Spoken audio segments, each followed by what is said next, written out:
আজকে আমরা করব ফুচকা চ্যালেঞ্জ, যে কে কত সেকেন্ডে দুটো ফুচকা কমপ্লিট করতে পারে। যে আগে কমপ্লিট করবে তাকে দেওয়া হবে 500 টাকা।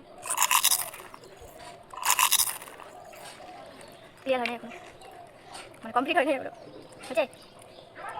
তো ওর সময় লেগেছে 19 সেকেন্ড।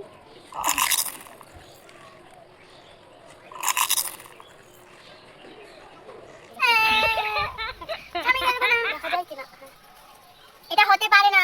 500 টাকাটা আমার নিতে হবে, আমার এবার লঙ্কা দিতে হবে। এই 500 টাকাটা ও পাচ্ছে, তো আমার এবার শাস্তি কি? এই লঙ্কাটা এবার আমাকে খেতে হবে। হ্যাঁ, খাবো।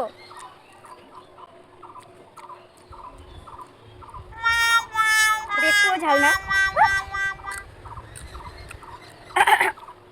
আমাদের চ্যালেঞ্জ কমপ্লিট। কেমন লাগলো জানো। টাটা।